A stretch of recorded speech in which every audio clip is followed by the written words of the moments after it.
North Korea has launched its first ballistic missile in 10 weeks, the Pentagon confirmed Tuesday. Pentagon spokesman Robert.Manning said that U.S. officials detected the launch at about 1:17 p.m. ET, and that an initial assessment indicates it was an intercontinental ballistic missile ICBM.Manning said the missile was launched from Sain Ni, North Korea, and traveled around 1,000 kilometers, or about 620 miles, before landing in the Sea of Japan. He added that the launch did not pose a threat to North America, our territories or our allies. The U.S. intelligence official told CBS News the U.S. was not surprised by the launch, and said there were plenty of recent indications of a possible launch.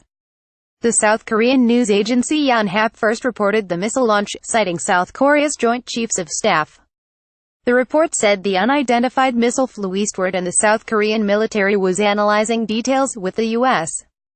The launch marks the country's first since September 15, when it fired an intermediate-range ballistic missile over the Japanese island of Hokkaido.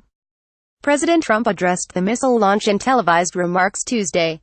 "We will take care of it," Mr. Trump said. "We have Secretary of Defense James Mattis in the room with us to have a discussion on it. It is a situation that we will handle."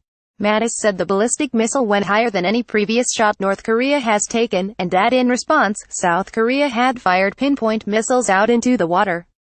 Because North Korea fired the missile at such a high angle, it was never a threat to the U.S., but calculations done by David Wright of the Union of Concerned Scientists showed that had it been fired on a standard trajectory, it could have traveled 8,100 miles, far enough to reach Washington, D.C.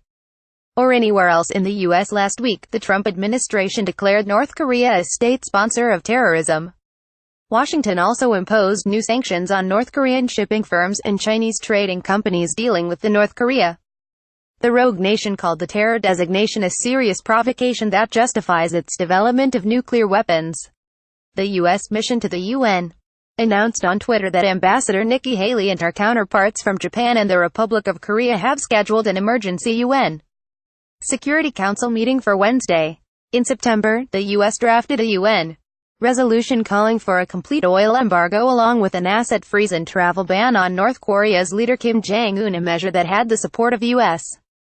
allies but was met with resistance from China.